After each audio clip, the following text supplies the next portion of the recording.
வணக்கம். எட்டி டாக்ஸில் என்ன செய்தியை பார்க்க போகிறோன்னு கேட்டிங்கன்னா, மோடி கொண்டு வந்த திடீர் சட்டம், ஒட்டுமொத்த மு.க. ஸ்டாலின் குடும்பமே பீதியில் உறைந்தது. அந்த அவசர சட்டம் என்ன, ஏன் மு.க. ஸ்டாலினுடைய குடும்பமானது அதிர்ச்சியில் உறைய வேண்டும், அவங்களுக்கு அந்த சட்டத்தினால என்ன பாதிப்பு அப்படின்ற விஷயத்தை தான் நம்ம விரிவாகவே பார்க்க போகிறோங்க. நம்ம மோடி அவர்களை பொறுத்த வரைக்கும் வெளிநாட்டிலிருந்து நிதி உதவி பெறக்கூடிய நிறுவனங்களை பொறுத்த வரைக்கும் பணம் எதற்காக பெறுகின்றீர்கள், எவ்வளவு பெறுகின்றீர்கள், அது எந்த நிறுவனமாக இருந்தாலும் சரி வாங்குற பணத்துக்கு கணக்கு காட்டிடுங்க. அதுதான் சரியானதாக இருக்கும். நீங்கள் யார்கிட்ட பணம் வாங்குறீங்கன்னு தெரிய மாட்டேங்குது, எவ்வளவு வாங்குறீங்கன்னு தெரிய மாட்டேங்குது, அதை எதற்கு செலவு பண்ண போகிறீங்க அப்படின்னு கூட தெரிய மாட்டேங்குது. அதனால் மத அமைப்புகளாக இருக்கலாம், அல்லது தனியார் துறை நிறுவனங்களாக இருக்கலாம், இல்லை அரசு துறை நிறுவனங்களாக இருக்கலாம், எதுவாக இருந்தாலும் சரி வெளிநாடுகளில் இருந்து தொண்டு நிறுவனம் மூலம் நீங்கள் பணம் வாங்கினா கூட, தொண்டு செய்வதற்கே நீங்கள் பணம் வாங்கினா கூட உடனடியாக கணக்கு காட்டணும். அப்படி நீங்கள் கணக்கு காட்டாமல் வெளிநாட்டிலிருந்து பணம் வாங்கினீங்கன்னா உங்கள் நிறுவனமும் முடக்கப்படும். அதே மாதிரி வெளிநாட்டில் இருக்கக்கூடிய நிறுவனமானது அது தொண்டு நிறுவனமே இருந்தாலும் சரி, மதம் சார்ந்த நிறுவனமாக இருந்தாலும் சரி, இனிமே இந்தியாவுக்குள்ள அந்த நிறுவனத்தால் யாருக்கும் பணம் கொடுக்க முடியாது. அந்த நிறுவனம் யாருக்கும் பணம் கொடுக்க முடியாது என்பதை விட, அந்த நிறுவனத்திடம் இருந்து இந்தியாவில் இருக்கக்கூடிய எந்த ஒரு நிறுவனமோ மத அமைப்போ இனிமே பணமே வாங்க முடியாது அப்படின்னு சொல்லிட்டு அந்த தொண்டு நிறுவனத்துக்கோ இல்லை பணம் அனுப்புன நிறுவனத்துக்கோ நாம் நோட்டீஸை அனுப்பி அதை நாம் பிளாக் லிஸ்டில் போட்டுருவோம். அதனால் எந்த நிறுவனமும் சரி இந்தியாவுக்கு இனிமே பணம் அனுப்ப முடியாது. ஒன்று நீங்கள் கணக்கு காட்டணும், இல்லை அந்த நிறுவனம் கணக்கு காட்டணும், இல்லையா ரெண்டு பேரும் சேர்ந்தே கணக்கு காட்டுங்க. அப்படி கணக்கு காட்டிட்டீங்கன்னு வச்சுங்களேன், நீங்கள் வாங்குற பணத்தை தாராளமாக செலவு பண்ணிக்கலாம் அப்படின்னு ஒரு சட்டத்தை கொண்டு வர இருந்தார். ஆனால் கேரளாவில் தேர்தல் நடைபெறுவதனால அந்த சட்டத்தை இப்போ எல்லா மாநிலத்திலையும் அமுல்படுத்த முடியாது என்று மோடி நினைச்சாராம். அதனால அந்த சட்டத்தை இப்போ கொண்டு வரலையாம். ஆனால் மோடியை பொறுத்த வரைக்கும் அவசர நாடாளுமன்றத்தை கூட்டி இந்த கிறிஸ்துவ மிஷினரிகளையும் இஸ்லாமிய மிஷினரிகளையும் ஒட்டுமொத்தமாக ஒடுக்க வேண்டும் என்பதற்காக வெளிநாட்டிலிருந்து நிதி பெறக்கூடிய ஒட்டுமொத்த கிறிஸ்துவ தொண்டு நிறுவனங்களையும் முடக்கும் விதமாக வெளிநாட்டிலிருந்து பணம் வாங்கினீங்கன்னா கணக்காட்டுங்க என்ற இந்த சட்ட திருத்தத்தை கொண்டு வர போறாரு. இந்த சட்ட முன்வடிவு மட்டும் தாக்கலாகி சட்டம் அமுலாச்சுன்னா இந்தியாவில் இருக்கக்கூடிய எந்த தொண்டு நிறுவனமும் செயல்பட முடியாது. எந்த ஒரு கிறிஸ்துவ மிஷினரியும் பார்த்தீங்கன்னா அவங்களுடைய தொண்டு வேலைகளை செய்ய முடியாது. இப்படி ஒட்டுமொத்தமாக கிறிஸ்துவர்களுக்கு எதிராக கொண்டு வரப்படுகின்ற இந்த சட்ட திருத்தத்தை அமுல்படுத்தக்கூடாது, உடனடியாக திரும்ப பெற வேண்டும். அதோட இந்த கேரளாவில் நடக்கக்கூடிய தேர்தலை அடிப்படையாக வச்சு நீங்கள் இப்போ கொண்டு வரலாம் கூட, தேர்தல் முடிந்த பிறகு சத்தியமாக நீங்கள் கொண்டு வந்துடுவீங்க. ஆனால் நாங்கள் ஆரம்பத்திலே அதற்கு எதிர்ப்பு தெரிவிக்கின்றோம், எங்களுடைய கண்டனத்தை பதிவு செய்கின்றோம். ஏற்கனவே வகுப்பு திருத்த மசோதா என்று கொண்டு இஸ்லாமிய சொத்துக்களை ஆட்டைய போட பார்த்த மோடி அவர்களை இப்போ கிறிஸ்துவர்களுக்கு எதிராக ஒரு சட்டத்தை கொண்டு ஒட்டுமொத்த கிறிஸ்துவ மிஷினரியும் ஒடுக்க பார்க்குறீங்க அப்படின்னு சொல்லிவிட்டு, இது ஜனநாயகத்தில் விரும்ப மதத்தை பின்பற்றக்கூடிய நடைமுறைக்கு எதிராக இருக்கிறது. மத மாற்றத்தை தடுக்க வேண்டும் என்பதற்காகவே நீங்கள் வேக வேகமாக இதை மாதிரியான ஒரு சட்டத்தை கொண்டு வரீங்க, நாங்கள் ஏற்றுக்கொள்ள மாட்டோம் அப்படின்னு சொல்லிவிட்டு நம்ம முதலமைச்சரை பொறுத்த வரைக்கும் மோடி கொண்டு வருகின்ற அந்த அவசர சட்டத்துக்கு எதிராக காலையிலே ட்வீட் போட்டுட்டாரு நேற்று. நம்ம ஸ்டாலின் ஐயாவை பொறுத்த வரைக்கும் ஏன் பயப்படுறாருன்னு தெரியல. ஏன்னா இந்த சட்டம் யாருக்கானது? கிறிஸ்துவர்களுக்கு அல்ல, மத மாற்றவங்களுக்கு அல்ல, திருடனுங்களுக்கு. வெளிநாட்டிலிருந்து தொண்டு செய்ய போறோம் அப்படின்னு சொல்லிவிட்டு வெளிநாட்டிலிருந்து பணம் வாங்கி இங்க எதுக்கு செலவழிக்கிறாங்க? அந்த பணம் யார் மூலமாக டிஸ்ட்ரிபியூட் பண்ணப்படுகிறது? உண்மையாகவே கல்வி அமைப்புக்கு தான் பயன்படுத்தப்படுகிறதா, இல்லை கிறிஸ்துவருடைய முன்னேற்றத்துக்கு தான் பயன்படுகிறதா, சிறுபான்மையினர் முன்னேற்றத்துக்கு தான் பயன்படுகிறதா, குடிநீருக்கு பயன்படுகிறதா, சாலை போக்குவரத்துக்கு பயன்படுகிறதா, கல்வி நிறுவனங்களுக்கு பயன்படுகிறதா, எதுக்கு பயன்படுகிறது அப்படின்னு தெரியாம இருக்குது. அதனால பணம் வாங்குறீங்கன்னா எதுக்கு செலவு பண்றீங்க அப்படின்றத காட்டுங்க. அதுலயும் நிறைய பேர் வருமானத்துக்கு அதிகமாக பணம் சம்பாதிப்பாங்க நம்ம நாட்டில் கூட.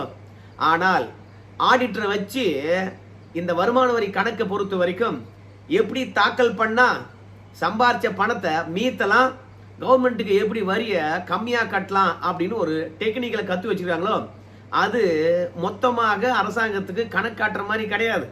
ஆனால் பேருக்கு நானும் வருமான வரி காட்டுறேன், வருமான வரி கணக்கு காட்டுறேன் அப்படின்னு சொல்லிட்டு காட்டுவாங்க.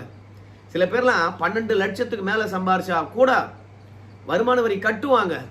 கட்டிட்டு ஐயோ மருத்துவ செலவு போச்சு, பிக்சட் டெபாசிட் பண்ணியிருக்கேன், கல்விக்கு செலவு செஞ்சிருக்கேன் அப்படின்னு சொல்லிட்டு வருமான வரியாக ஒரு 10,000 ரூபாய் கட்டினாங்கன்னா ஆண்டுக்கு அது கூட கவர்மெண்ட் கிட்ட இருந்து திரும்ப பெற்றுக்கொள்வார்கள். ஆக மொத்தத்தில் நீங்கள் 12 லட்சம் ரூபாய்க்கு மேலே சம்பாரிச்சா கூட இன்கம் டேக்ஸே கட்டினா கூட நியாயமான கணக்கு காட்டினா அந்த பணத்தை திருப்பி கொடுத்துட்றாங்க. அந்த மாதிரியான நடைமுறையெல்லாம் இருக்குது. அதனால கிறித்துவ மிஷினரிகளை ஒடுக்கிறதுக்காக இந்த மாதிரி சட்டம் கொண்டு வரல. நியாயமானவர்களாக இருந்தால் கணக்கு காட்டட்டுமே. இன்னும் 100% என்ன ஒரிஜினலாக கணக்கு காட்ட போறீங்க, மத மாற்றத்துக்கு தான் பயன்படுத்த போறீங்க. ஆனால் மக்கள் நல திட்டம் செஞ்சோம் அப்படின்னு 1க்கு 10 கணக்கு எழுத போறீங்க. அந்த கணக்கை கூட காட்ட மாட்டேன், வெளிநாட்டிலிருந்து பணம் வாங்குவேன், என் விருப்பம் போல செயல்படுவேன், விருப்பம் போல செலவு பண்ணுவேன் அப்படின்னா அது ஒன்றும் அவங்க அப்பம் முட்டு நாடு கிடையாது. ஒரு இந்துக்களாக இருந்தால் சம்பாதிக்கின்ற சொந்தமாக சம்பாதிக்கின்ற பணத்துக்கு கூட கணக்கு காட்டுகின்ற போது வெளிநாட்டிலிருந்து வருகின்ற பணம் எங்கே போகுது? தீவிரவாதத்திற்கு போதா இல்லை கல்விக்கு போதா? கணக்கு காட்டணுமா இல்லையா? அந்த கணக்கு கேட்டால் ஸ்டாலின் ஐயா பார்த்தீங்கன்னா அந்த மாதிரி சட்டமே கொண்டு வரக்கூடாது, நாங்கள் ஒட்டுமொத்தமாக எதிர்க்கிறோம், அதோட கண்டனத்தை தெரிவிக்கிறோம் அப்படின்னு சொல்லிவிட்டு அலறாரு. திமுக தலைவராக இருக்கக்கூடிய ஸ்டாலின் குடும்பமே அலறுது. ஏன் சொல்லு பார்க்கலாம்? நம்ம உதயநிதி ஸ்டாலின் தான் தெளிவாகவே சொல்லுவார், நான் கிறித்துவன் என்பதில் பெருமை கொள்ளுகின்றேன் அப்படின்னு. அப்போ மத மாற்றத்துக்கு தான் இந்த ஆட்சியே நடக்குது. அதோட அதில் இருக்கக்கூடிய உதயநிதி தான் பார்த்தீங்கன்னா மத மாற்றத்துக்கு உதவியா இருக்கின்றார். ஏன்னா அவரே மதம் மாறின கிறிஸ்துவர். அப்படி இருக்கும்போது மோடி இப்படி ஒரு சட்டத்தை கொண்டு வந்தா அவங்க குடும்பமே பயப்படாதா? அதான் அலறாங்க. எல்லோருக்கும் முன்பாகவே களத்துல குதித்து ஐயோ இப்படி ஒரு சட்டமா, கிறிஸ்துவர்களை ஒடுக்க போறீங்க ஆ ஊ அப்படின்னு கத்துறாருப்பா நம்ம மு.க. ஸ்டாலின் ஐயா. இப்போ ஒன்றும் இல்லை, நம்ம ஸ்டாலின் ஐயா பொறுத்த வரைக்கும் தேர்தலில் போட்டியிடுகின்றாரு. அப்படி போட்டியிடுகின்ற பொழுது அவர் எவ்வளோ சொத்து வச்சிருக்காரு அப்படின்னு கணக்காட்டுறார். அப்படி கணக்காட்டுகின்ற பொழுது இந்த முதியோருக்கு, விதவிக்கு, மாற்றுத்திறனாளிக்கு அவங்களுக்கெல்லாம் பார்த்தீங்கன்னா மாதம் ஒரு குறிப்பிட்ட தொகை பென்ஷன் வரும். அவங்க கூட வருஷத்துக்கு கணக்கு பண்ணி பார்த்தோம்னா அரசாங்கம் தருகின்ற பென்ஷன் அடிப்படையில் கணக்கு பார்த்தோம்னா வருஷத்துக்கு 12,000 ரூபாய் சம்பாதிக்கிறாங்க. எவ்வளோ? 12,000 ரூபாய் சம்பாதிக்கிறாங்க. மாற்றுத்திறனாளி எங்குமே போகாதவங்க கூட வருஷத்துக்கு 15,000 ரூபாய் சம்பாதிக்கிறாங்க. ஏன்னா மாதம் 1,500 ரூபாய் பென்ஷன் வருது. ஸோ அப்படி கணக்கு பார்த்தா 10 மாதத்துலேயே 15,000 ரூபாய் சம்பாதிக்கிறாங்க. ஆனால் ஒரு மாநிலத்துக்கு முதலமைச்சராக இருந்தவர், துணை முதலமைச்சராக இருந்தவர், அமைச்சராக இருந்தவர், மேயராக இருந்தவர், ஆனால் அவர் ஒரு வருஷத்துக்கு 10,000 ரூபாய் கூட சம்பாதிக்கிறதே கிடையாதான். ஏன்னா கையில் 10,000 ரூபாய் தான் மீதி இருக்கிறதாமே. ஸோ வீடு இல்லை, வாகனங்கள் இல்லை. காமராஜர் வாழ்ந்தார்னு சொன்னாங்க தெரியுமா, எளிமையாக. அதை இப்போ இந்த நவீன யுகத்தில் செஞ்சு காட்டிக்கிட்டு இருக்காரு, வாழ்ந்து காட்டிட்டு இருக்காரு நம்ம ஸ்டாலின் ஐயா. அந்த அளவுக்கு ஏழ்மையாக இருந்திருக்கிறாரு ஒரு முதலமைச்சர் பதவியில் இருந்துக்கிட்டு. அதாவது முதலமைச்சர் பதவியிலேயே ரொம்ப ஏழ்மையான முதலமைச்சர் யாருன்னு கேட்டால் நம்ம மோடி தான். அதுக்கு முன்னாடி சொல்லுவாங்க அவருக்கு நிலமோ காரோ வீடோ எதுவுமே கிடையாது அப்படின்னு சொல்லுவாங்க. அது நிஜமா இருந்தது. அப்போ மோடி அவர்களை வெகுவாக எல்லாருமே பாராட்டினாங்க. இப்போ பிரதமர் ஆன பிறகுதான் அவர் ஒரு வீடு கட்டியிருக்கிறார். அவர்கிட்ட இப்போதைக்கு பணமாக பார்த்தீங்கன்னா 3 லட்சம் ரூபாய் கையில் இருக்குது. பிக்சட் டெபாசிட் பார்த்தீங்கன்னா 50 லட்சம் ரூபாய் இருக்குது. இப்படி பல்வேறுபட்ட விஷயங்கள் இப்போ மோடி அவர்கள் சேர்த்து வச்சிருக்காரு. ஏங்க சேர்த்து வச்சிருக்கீங்க அப்படின்னு சொல்லிக்கிட்ட போது, நான் இறந்துட்டா எங்க அண்ணன் தம்பிக்கு எடுத்து போடணும் இல்ல, அதுக்கு பணம் வேணும் இல்ல அப்படின்னு சொல்றாரு. அந்த மாதிரி நம்ம தமிழக முதல்வரும் ஏழ்மையா இருக்கிறாரு, நீங்க நம்பணும். அதனால எப்படி தேர்தல் கமிஷன்ல தன்னுடைய வருமானத்தை கணக்கு காட்டுறாரோ நம்ம ஸ்டாலின் ஐயா, அந்த மாதிரி மோடி என்னதான் சட்டம் கொண்டு வந்தாலும் நீங்க 1க்கு 2ஆக ஆஹா நான் சம்பாதிக்கிறது 10 ரூபாய், ஆனா எனக்கு வருமானம் 20 ரூபாய் நான் காட்ட போறீங்க, 20 ரூபாய் வந்தா 10 ரூபாய் தான் காட்ட போறீங்க, அப்படி மறைச்சி காட்டுகின்ற கணக்கை கூட காட்டக்கூடாது அப்படின்னு ஒத்த காலில் நிற்கிறாரு நம்ம முதலமைச்சர் ஐயா அவர்கள். ஏன் இந்த மாதிரி சட்டம் கொண்டு வந்தா திமுக குடும்பம் ஃபுல்லாக அலறுதுன்னு உங்களுக்கு எல்லாருக்கும் தெரிஞ்சு போயிருக்கும். ஏன்னா சிறுபான்மையர் வாக்குனால மட்டும்தான் திமுக வெற்றி பெற்று கொண்டு இருக்குது. பிரதானமாக அவங்களுடைய வாக்கு சிறுபான்மையர் வாக்கு தான். பெரும்பான்மையாக இருக்கக்கூடிய இந்துக்களை பற்றி அவங்க கவலையே படமாட்டாங்க. ஒரு சட்டத்தை இன்னும் கொண்டு வரல, சட்ட முன்வடிவு ஆனால் உருவாகி இருக்குது.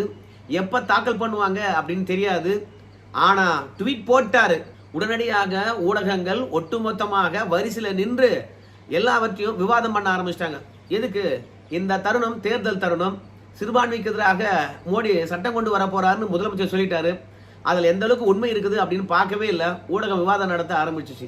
காலையில போட்டாரு, காலையிலிருந்து மறுநாள் காலை வரைக்கும் விவாதம் தான். சிறுபான்மையினர்கள் ஒடுக்கின்ற காரியத்தை கையில் எடுத்து விட்டார் மோடி. அவருடைய உண்மையான RSS முகமானது தெரிந்து போய்விட்டது அப்படின்னு பெருசா பேச ஆரம்பிச்சிட்டாங்க. பாஜக பொறுத்த வரைக்கும் இந்த மாதிரி சட்டம் நாங்க இன்னும் கொண்டு வர போறோம் என்ற முடிவே எடுக்கல, அதுக்குள்ள ஏன் அவதூறு பரப்புறீங்க அப்படின்லாம் சொல்றாங்க. ஆனா கேட்கலையே. சரி, நம்ம முதலமைச்சருக்கு வந்து பாத்தீங்கன்னா அந்த சட்ட முன்வடிவினுடைய மொத்த விஷயமும் தெரிஞ்சு போயிருந்தா அந்த சட்ட முன்வடிவில் சிறுபான்மையரை பாதிக்கக்கூடிய இல்ல கிறித்துவரை பாதிக்கக்கூடிய விஷயங்கள் எந்த இடத்துல இருக்கு, எத்தனையாவது சரத்துல சொல்லப்பட்டிருக்குது, அது சொல்லாம இல்லையா?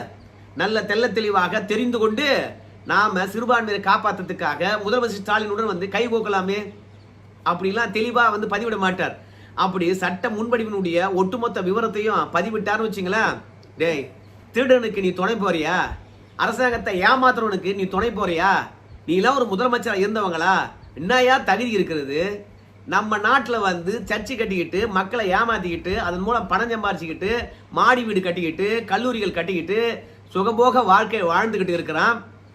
இங்க கிறித்துவத்தை வளர்க்குறானா இல்ல கிறித்துவ போதனைகளை பரப்புறானா, மக்களுக்கு சுகமளிக்கிறானா, இல்ல மருத்துவமனையை கட்டுறானா, இல்ல நம்ம மக்களை ஏமாத்தி பணம் சம்பாதிக்கிறானா அப்படின்னு எல்லா விஷயமும் தமிழ்நாட்டு மக்களுக்கு தெரிஞ்சிடும். அப்புறம் முதலமைச்சரை இப்படி கேள்வி மேல கேள்வி கேட்டு தொலைப்பாங்க.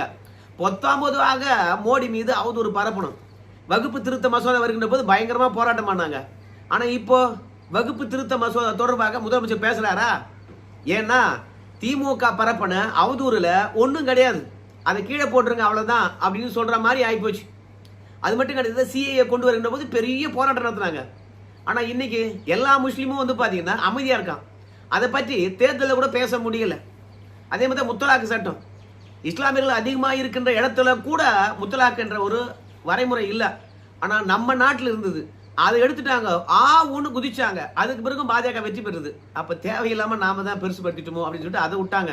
இப்படி முதல்ல பீதி கிளப்பி அதன் மூலமாக 4 ஓட்டு வாங்க முடியுமா அப்படின்ற எண்ணத்தினால தான் கிறிஸ்துவர்களை ஒடுக்குவதற்காக, கல்வி நிறுவனங்களை முடக்குவதற்காக, வெளிநாட்டு தொண்டு நிறுவனங்கள் இருந்து பணம் வருகின்றது இல்லையா, அதை தடுப்பதற்காக புதிய சட்ட முன்வடிவை கொண்டு வருகின்றார். எவ்வளவு பாடுபட்டாலும் சரி, நாங்க நாடாளுமன்றத்திலே தடுத்து நிறுத்துவோம், ஒருபோதும் சரி அமல்படுத்த விடமாட்டோம் அப்படின்னு தலைகையே குச்சிட்டு இருக்காரு நம்ம முதலமைச்சர். சிறுபான்மையிற்காக இந்த அளவுக்கு இறங்கி வேலை பார்க்கக்கூடிய நம்ம முதலமைச்சர் பெரும்பான்மையாக இருக்கக்கூடிய இந்துக்களுடைய வாழ்வியலை நினைச்சு பார்த்தாரா? இங்க மத மாத்திரம் அத்தனை பேரும் வந்து இந்து கோயில சாத்தாங்கிறான், கல்லுங்கிறான், மண்ணுங்கிறான், மரங்கிறான், இப்படி அவதூறு பரப்பி மத மாத்திரானே அவனெல்லாம் பிடிச்சி உள்ள போட்டாங்களா? அனுமதியே இல்லாம ஒவ்வொரு ஊர்லயும் போய் துண்டு சீட்டை கொடுத்து வாங்க இயேசு ரட்சிக்கின்றார் என்று சொல்லிட்டு அவதூறு பரப்புறானே அவனெல்லாம் பிடிச்சி உள்ள போட்டாங்களா? இல்ல கிறிஸ்துவர்களாக மாறி போயிருக்கின்ற ஸ்டாலின் ஐயா குடும்பம் வந்து பாத்தீங்கன்னா இதெல்லாம் செய்யாது. ஆனால் இந்துக்களுடைய உரிமை திருப்பரங்குன்ற மலையின் மீது தீபம் ஏத்துறது, அதையாவது நீதிமன்றம் உத்தரவிட்ட பிறகு கூட ஏத்த விட்டையா? அப்ப நீ யாரு? அப்போ இங்க குண்டு வச்சாலும் சரி அந்த குண்டை அது சிலிண்டர் வெடி விபத்துப்பா அப்படின்னு நியாயம் பேசுவ.